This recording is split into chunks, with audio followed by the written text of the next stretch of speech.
ये क्वेश्चन आया हुआ है हमारा गेट 2008 में और ये बेस्ड है हमारा इलेक्ट्रोमैग्नेटिज्म लॉ पर, यानी कि फैराडे लॉ और लेंज लॉ पर। बाकी इन नियमों पर जितने भी सारे ट्रांसफॉर्मर के हमारे जो क्वेश्चंस मिलेंगे हमें, उन सारे क्वेश्चंस में ये दोनों नियम तो अप्लाई होंगे ही होंगे, लेकिन ये क्वेश्चन हमारा डायरेक्टली बेस्ड है दोनों नियमों पर, फैराडे लॉ और लेंज लॉ। बाकी इनके बिना तो पूरी मशीन ही अधूरी है, ये तो सबसे मेन पार्ट है, लेकिन ये डायरेक्टली बेस्ड है हमारा। इस क्वेश्चन में हमारे पास एक कोर दी गई है, कोर में फ्लक्स का वेरिएशन हमें वेवफॉर्म के माध्यम से शो किया है।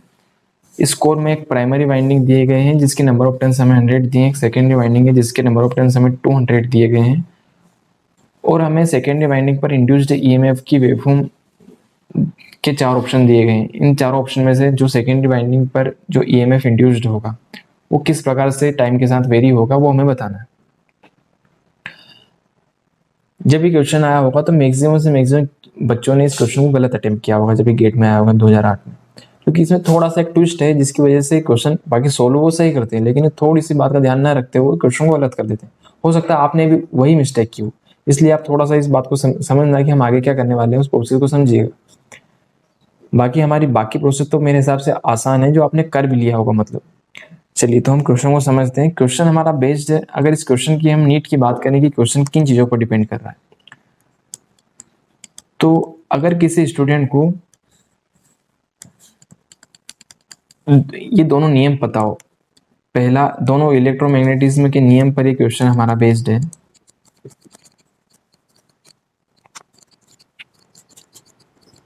पहला फैराडे लॉ जो हमें बताता है कि जो इंड्यूस्ड ईएमएफ है उसकी वैल्यू होती है N D phi by D T, यानी कि टोटल नंबर ऑफ टर्न्स के कारण जो फ्लक्स जनरेट हुआ वो टाइम के साथ जितना वेरी कर रहा है वही हमारा इंड्यूस्ड ईएमएफ होगा।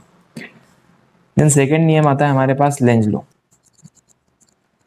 ये बताता है कि जो इंड्यूस्ड ईएमएफ हमारा पैदा हुआ है वो अपने कोर्स का अपोज करेगा, यानी कि जो सेकेंडरी वाइंडिंग पर हमारा जो इंड्यूस्ड ईएमएफ है ये हमारा नेगेटिव साइन में होगा, ऐसा होगा मतलब ऐसा करंट या ऐसा फ्लक्स जनरेट करेगा ये वापस जो हमारे मेन फ्लक्स का अपोज करे, इसलिए हम यहाँ पर नेगेटिव साइन शो करते हैं ताकि ये लेंज लॉ को दर्शाता है। E is equal to secondary winding यानी सेकेंडरी नंबर ऑफ टर्न्स कितने 200 d five by D t. अब d five by D t हमें अलग अलग अंतराल के लिए अलग अलग दी, अलग अलग टाइम के लिए। 0 से 1 सेकेंड के लिए हमारा स्लोप पॉजिटिव नजर आ रहा है हमें, 1 से 2 तक हमारा स्लोप 0 और 2 से 2.5 तक हमारा स्लोप नेगेटिव नजर आ रहा है, यानी कि जो वेवफॉर्म है हमारी वो 0 से 1 तक कुछ अलग रहेगी इंड्यूस्ड ईएमएफ की, 1 से 2 तक अलग रहेगी और 2 से 2.5 तक अलग रहेगी। अगर मैं 0 से 1 तक बात करूं तो हमारा D five by D t हमें कितना नजर आ रहा है, डी फाइव यानी कि हमारे फ्लक्स में चेंज आया 0 से 0.12 की तरफ बढ़ा, यानी कि फ्लक्स इंक्रीज हुआ कितने सेकंड में 0 से 1 1 सेकंड में, यानी कि हमारा D five by D T positive रहेगा। ये D five by D t हमें मिला 0.12। इसके बाद 1 से 2 सेकंड तक हमारे फ्लक्स में कोई भी चेंजेस नहीं, यानी कि हमारा डी फाइव बिल्कुल 0, तो इसका स्लोप हमें 0 नजर आ रहा है। 2 से 2.5 सेकंड के बीच में हमारा फ्लक्स नेगेटिव डायरेक्शन में नेगेटिव डायरेक्शन में हमें नजर आ रहा है, यानी कि हमारा फ्लक्स घट रहा है। ये कितना हो चुका है 0.12 से हमारा फ्लक्स 0 हो गया। देखिए यहाँ पर 2.5 नहीं हो गया, ये तो हमारे टाइम की एक्सिस है। 2.5 तो हमारा सेकंड, यानी कि 2 से 2.5 सेकंड के बीच में हमारा फ्लक्स 0.12 से 0 तक 0 हो चुका है, यानी कि फाइनल वैल्यू हमारी 0 हो चुकी है फ्लक्स की। इनिशियल वैल्यू 0.12 अपॉन कितने सेकंड की बात है, 2.5 सेकंड पर 2 से 2.5 सेकंड यानी कि 0.5 सेकंड, यानी कि -0.24। ये 2 से 2.5 सेकंड के बीच का हमारा फ्लक्स आया, जो नेगेटिव साइन के साथ हम शो कर सकते हैं 0.24। इस हिसाब से अगर मैं वेवफॉर्म की बात करूं तो -200 का मैं अंदर मल्टीप्लाई कर देता हूं, 0.12 में मल्टीप्लाई करूंगा तो ये आएगा 24 नेगेटिव प्लस 0, ये नेगेटिव नेगेटिव हमारा पॉजिटिव हो जाएगा, पॉजिटिव प्लस 48, यानी कि 0 से 1 सेकेंड के बीच में वैल्यू -24 रहेगी हमारे इंड्यूस्ड ईएमएफ की। 1 से 2 सेकेंड तक इंड्यूस्ड ईएमएफ की वैल्यू 0 रहेगी और 2 से 2.5 सेकेंड तक हमारे इंड्यूस्ड ईएमएफ की वैल्यू 48 रहेगी।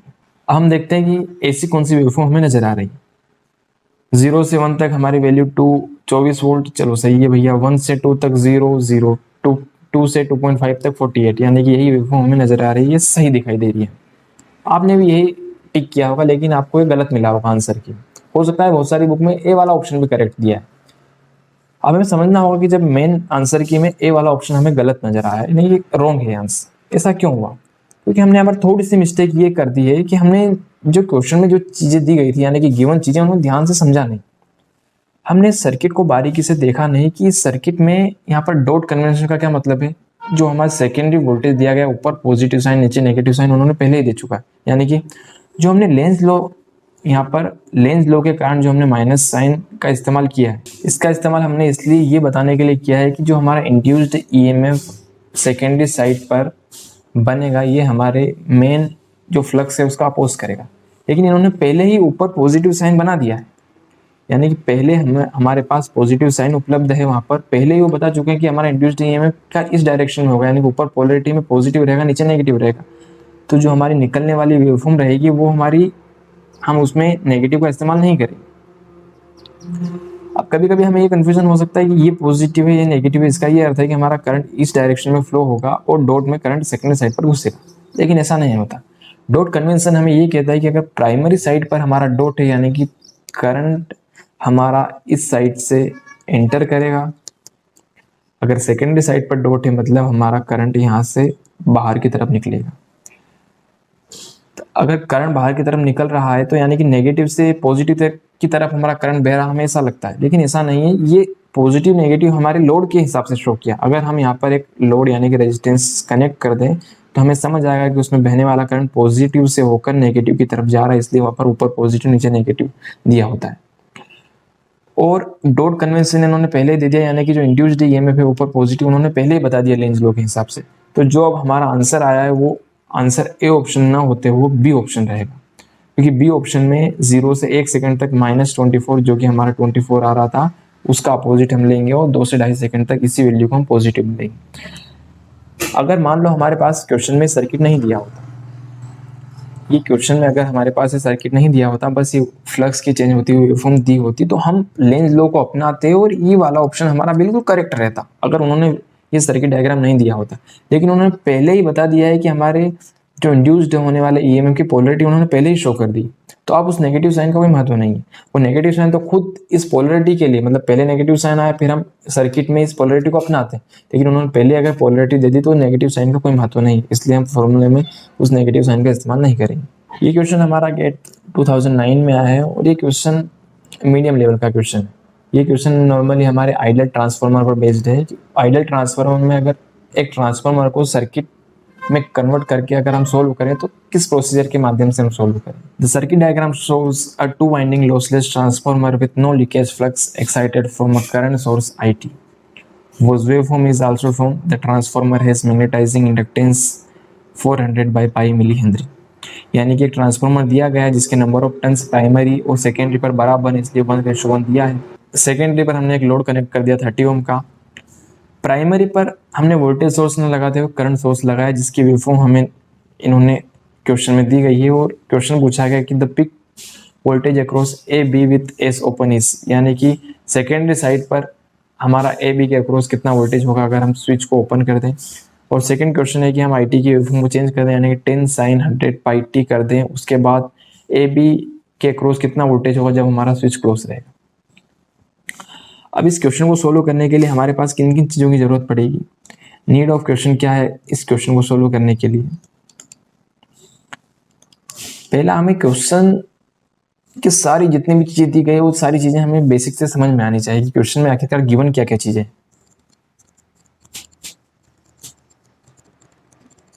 क्वेश्चन समझ आना चाहिए, इसका क्या मतलब है, जैसे कि the circuit diagram shown a 2 winding lossless transformer. अब इस लॉसलेस का क्या मीनिंग है ये हमें समझ में आना चाहिए।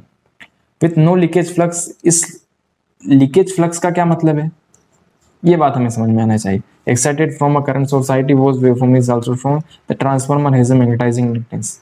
ये मैग्नेटाइजिंग इंडक्टेंस का क्या मतलब है और ये कहाँ पर अगर हम इसको सर्किट में शो करें तो ये पैरेलल में लगेगा, सीरीज में लगेगा और क्यों लगेगा, इसका एग्जैक्ट मीनिंग क्या है।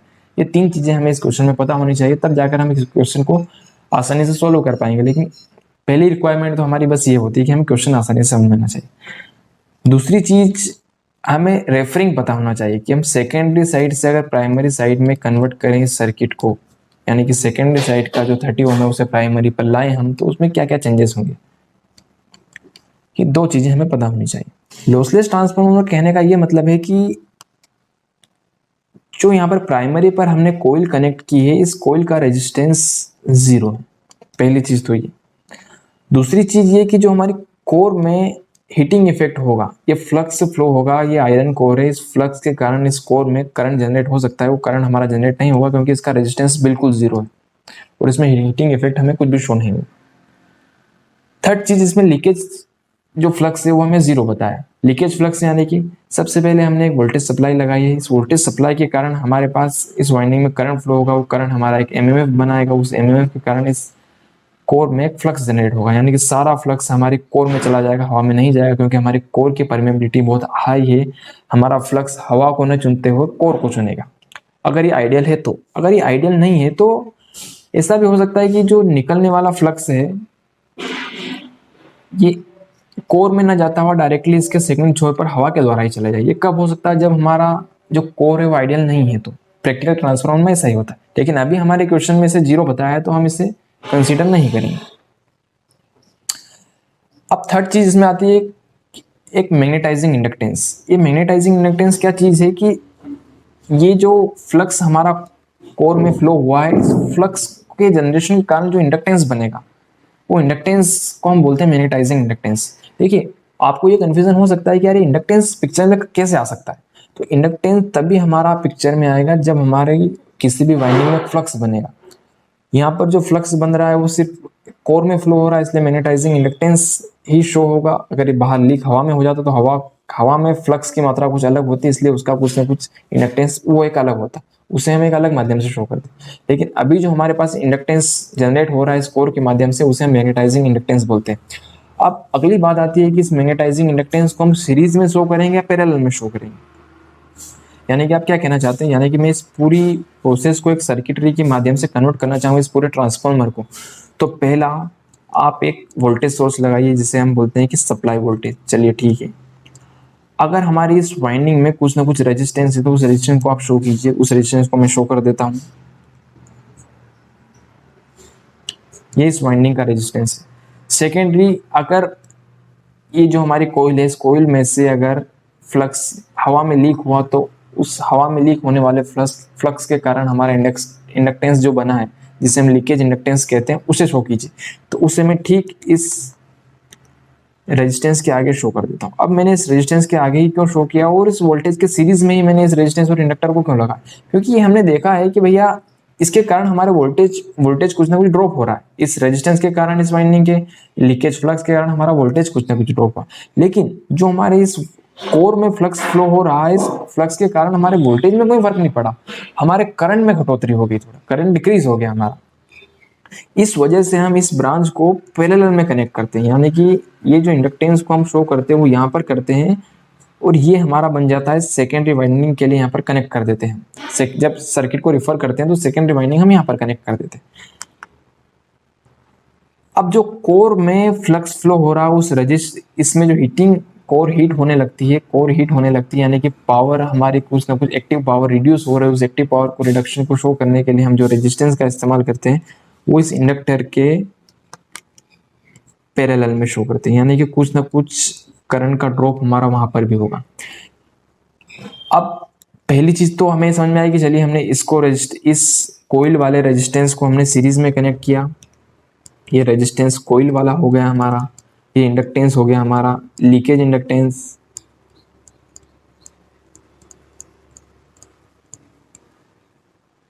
इसे हमने पैरेलल में कनेक्ट कर दिया क्योंकि हमने एक बार क्या किया, हमने N1 और N2 को हमने 1:1 का रखा और यहाँ पर हमने I, मान लो कि हमने I 10 एम्पियर को फ्लो करवाया, 10 एम्पियर यहाँ पर करंट फ्लो करवाया और रेशो 1:1 है, तो रेशो 1:1 है तो I1/I2 इक्वल टू N2/N1 होता है। तो I2 हमारा उस हिसाब से 10 एम्पियर हमारा आना चाहिए, लेकिन ये हमें 10 एम्पियर न मिलते हुए ये हमें मिला 9.5 एम्पियर। तो हमने सोचा कि कहीं ना कहीं हमारा ये करंट जा रहा है, तो इस करंट को हमने कि कहाँ जा रहा है ये समझने के लिए हमने समझा कि करंट हमारा इस्तेमाल हो रहा है इस फ्लक्स को बनाने के लिए।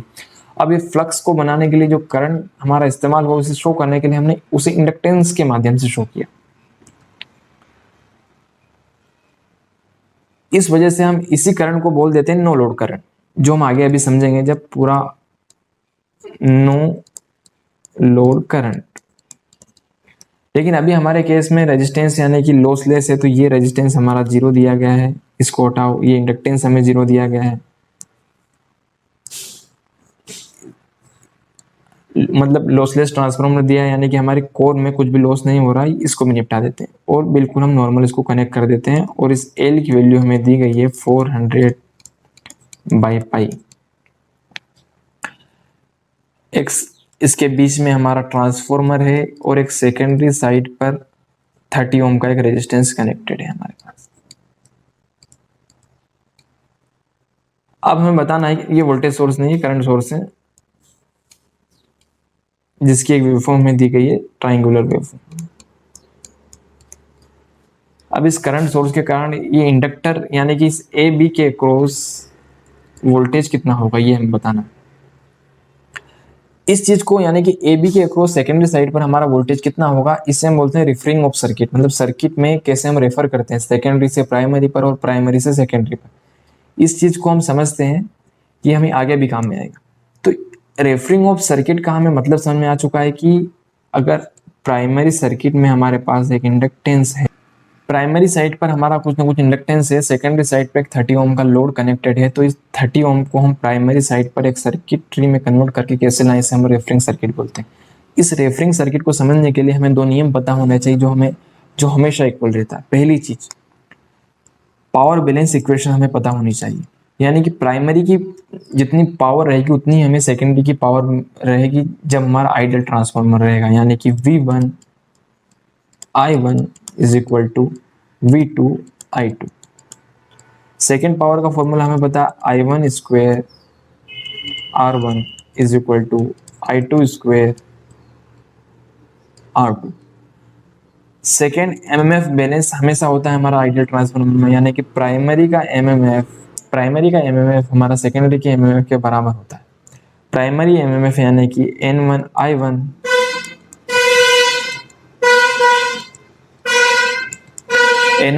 Is equal to N2 I2।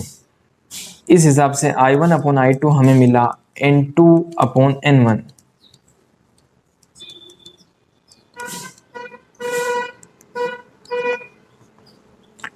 इस I1/I2 को मैं इस इक्वेशन में पुट कर दूंगा तो मुझे R2 और R1 के बीच में रिलेशन समझ में आ जाएगी, यानी कि वो निकल के आएगी कि R1 को निकाल लेता हूं मैं। ये R1 हमारा इतना निकल के आया, R1 is equal to I2/I1 का होल स्क्वायर इंटू R2। अगर मैं सारे सर्किट को सेकेंडरी को प्राइमरी में ले आऊँ तो मेरे R1 की वैल्यू कितनी होगी ये हमें बताना था। I2/I1 इसे हमें नंबर ऑफ टर्न्स की फॉर्म में लिख लेता हूँ। तो R1 इज इक्वल टू इस फॉर्मूले के हिसाब से I2/I1 यानी कि N1/N2 का होल स्क्वायर इंटू R2। अब हमारे केस में अगर हम देखें तो N1 और N2 की वैल्यू का रेशो हमें 1 दिया गया, यानी कि 1 का स्क्वायर इंटू R2 यानी कि हमारा 1 स्क्वायर R2 यानी कि 30 ओम। यानी कि अब मैं सेकेंडरी से प्राइमरी पर लाऊंगा तो 30 ओम का 30 ओम रहेगा। लेकिन अगर यही रेशो मेरा 1:2 रहता है, यानी कि 2:1 रहता है, मतलब कि N1 की वैल्यू अगर 2 रहती, N2 की वैल्यू 1 रहती, तो 2 दूनी 4 यानी कि 30 इंटू 4 हो जाता है 120 हो जाता है। इस बात का हमें ध्यान रखना है रेफरिंग करते वक्त, गलती से इसे बस 30 को पूरे के पूरे को यहाँ पर नहीं ले आना। कभी कभी हम गलती ये करते हैं कि हम V1 और I1 को जब कन्वर्ट करते हैं तो V1 और जैसे I1/I2 इक्वल टू N2/N1 होता है, यानी कि डायरेक्टली हम रेशोस का इस्तेमाल कर लेते हैं। लेकिन जब रेजिस्टेंस को हम इधर से उधर ट्रांसफर करते हैं तो उसमें जो रेशोस है उनका स्क्वायर होता है, इस बात का हमें हमेशा ध्यान रखना है। तो R1 हमें मिलेगा 30 ओम, यानी कि अब मैं इस सर्किट को बिल्कुल इस तरीके से बना सकता हूँ। ये हमारा हम प्राइमरी साइड पर पूरे सर्किट को ले आए हैं। अब हमें इस स्विच को ओपन रखना था तो हमने स्विच को ओपन कर दिया है और ये सारा करंट हमें अब इधर हमारा I इक्वल टू 0 फ्लो होगा और सारा करंट हमारा इंडक्टर में चला जाएगा और इंडक्टर की वैल्यू हमें दी गई है 400/पाई मिली हेनरी। हमें बताना है कि ए बी के अक्रॉस कितना वोल्टेज होगा, तो बड़ी आसानी से हम ए बी के अक्रॉस वोल्टेज बता सकते हैं। V A B is equal to L D I by D T. L हमें दिया गया है 400 बाई पाई मिली हेनरी का N into D I by D T. जो हमें आई की वेवफॉर्म दी गई थी उसका डिफ्रेंशिएशन अलग अलग, अब ये भी 0 से मतलब कि 0 से 5 सेकंड तक पूछे, 5 से फिर 15 सेकंड तक हमारा स्लोप पूछे और 15 से 20 सेकंड तक हमारा स्लोप पूछे। अब हमें एक टाइम पीरियड के लिए वैल्यू निकालनी पड़ेगी। अब हमें समझना पड़ेगा कि वेवफॉर्म का टाइम पीरियड कितना है, यानी कि हमारी वेवफॉर्म कब जाकर वापस रिपीट कर रही है। तो 0 से 20 मिली सेकेंड तक इसका टाइम पीरियड है। इसके बाद वेवफॉर्म हमारी वापस ट्राइंगुलर नॉर्मल फॉर्म में चल देगी। इसका टाइम पीरियड कितना है हमारा 20 मिली सेकेंड, यानी कि 0 से 5 सेकेंड तक हमारा D I by D T कितना है, डी आई यानी कि मेरा 0 से 10 एम्पियर गया 0 से 5 मिली सेकेंड में, यानी कि 10/5 मिली सेकेंड। 5 से 15 मिली सेकेंड तक D I by D t हमें दिखाई दे रहा है। 5 से 15 मिली सेकेंड में हमारा डी आई यानी कि हमारा करंट 10 से -10 की तरफ आ गया, यानी कि कुल मिलाकर हमारे करंट में डिक्रीमेंट हुआ है कितना, -20 का। -20 अपॉन कितने मिली सेकेंड में, ये 10 से 20 यानी कि 10 मिली सेकेंड में। 15 से 20 मिली सेकेंड में हमारा D I by D T यानी कि हमारा करंट इंक्रीज होता हुआ नजर आ रहा। 15 से 20 हमारा करंट 10 एम्पियर इंक्रीज हुआ, 10 पॉजिटिव कितने सेकेंड में, ये 5 मिली सेकेंड। अब इन सारी वैल्यूज को हम वहां पर पुट कर देते हैं। ये कितना होगा हमारा 2/मिली, -2/मिली और ये 2/मिली, 2/मिली -2/मिली प्लस 2/मिली। देखिए मिली को मैंने 10⁻³ ना लिखते हुए मिली मिली में बोल रहा हूँ, ठीक है। अब ये हमारे ये तो हमारा पूरा कैंसिल हो चुका है, इस m से हमारा बाहर वाला m कैंसिल हो चुका है। कुल मिला के हमारा VAB निकल के आया है 400/पाई वोल्ट, जो कि हमें पहले ऑप्शन में नजर आ रहा था 400/पाई वोल्ट। अब if the waveform of IT is changed to IT is equal to 10 sin 100πt ampere, the peak to peak voltage मतलब the peak voltage across AB with S closed is, यानी कि अब circuitry में हम क्या change करने वाले हैं, I को पूरे को चेंज कर देते हैं और जो सेकेंडरी साइड पर जो हमारा स्विच था उसे क्लोज कर देते हैं, यानी कि ये हमारा सर्किट डायग्राम अब नया वाला बन जाएगा सेकेंड क्वेश्चन के लिए, जिसमें हमारे करंट सोर्स की वैल्यू चेंज हो चुकी, 10 sin 100πt हो चुकी और हमारा सेकेंडरी साइड वाला स्विच हमने क्लोज कर दिया है। अब हमें ए बी के अक्रॉस कितना वोल्टेज होगा ये बताना है।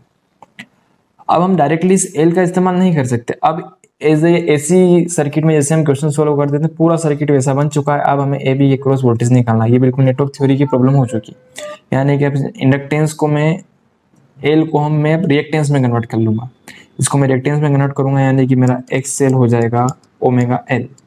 XL is equal to omega L, यानी कि अब एक्सएल की वैल्यू ओमेगा की वैल्यू हम यहाँ से समझ सकते हैं कि साइन ओमेगा टी, ये हमारा ओमेगा होता है किसी भी इक्वेशन का, ओमेगा की वैल्यू। और ये जो वैल्यू है हमें आईटी की दी गई है, ये पीक वैल्यू है हमारी इस वेवफॉर्म की। अगर ये वेवफॉर्म में बनाना चाहूँ तो ये वेवफॉर्म हमारी ऐसी बनेगी साइन की, जिसकी पीक वैल्यू हमें दी गई है 10, नेगेटिव पीक रहेगी हमारी -10। ये हुआ हमारा IT टाइम के रिस्पेक्ट में, यानी कि ओमेगा की वैल्यू हो जाएगी हमारी 100π, एल की वैल्यू हमारी 400/पाई मिली। पाई से पाई कैंसिल, इस एम के कारण हमारी 3 0 निपट जाएगी और बचेगा हमारा XL 40 ओम, यानी कि मैं इस 400 मिली सेकेंड की जगह रिप्लेस कर देता हूँ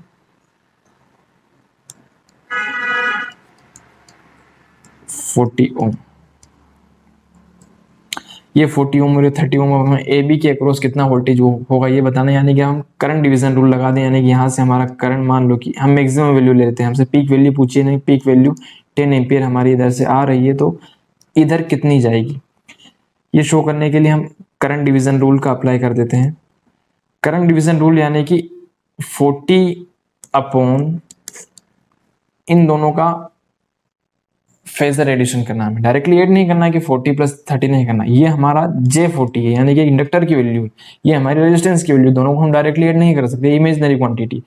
तो हम इसे ऐड करने के लिए 40 स्क्वायर प्लस 30 स्क्वायर, जब इसे सोल्व करेंगे तो हमारे पास आएगा 40 अपॉन 50, 4/5, और ये 4/5 यानी कि हमारा इस भाग में टोटल करंट का 4/5 जाएगा। टोटल करंट हमारा कितना था, टोटल करंट था हमारा 10, तो 10 का 4/5 हिस्सा हमारा 30 ओम में जाएगा, यानी कि 8 एम्पियर हमारा 30 ओम में जाएगा। इस ब्रांच में हमारा 8 एम्पियर करंट जाएगा। जब 8 एम्पियर का मैं 30 में मल्टीप्लाई करूंगा तो इस ब्रांच का वोल्टेज हमें मिलेगा V = 240 वोल्ट। जैसा कि हमें ऑप्शन में नजर आ रहा है, ये कौन सा ऑप्शन है, यानी 240 वोल्ट हमारा सही ऑप्शन। देखिए क्वेश्चन हमारा लेंथी, हमने समझने के लिए लेंथी हुआ, लेकिन ये 1 से 1.5 मिनट का क्वेश्चन है। बस सिंपली हमें इस 30 ओम को 1:1 दिया तो डायरेक्टली हमें पता है कि ए बी यानी कि वही होगा जो यहाँ का वोल्टेज है, वही का वही वोल्टेज हमें ए बी वाला मिलेगा।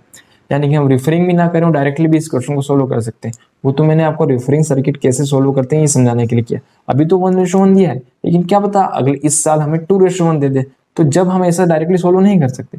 इसलिए मैंने पूरा रिफरिंग समझाते हुए इस क्वेश्चन को समझा, इसलिए हमें इतना लंबा चला गया हमारा कैलकुलेशन या सब समझना।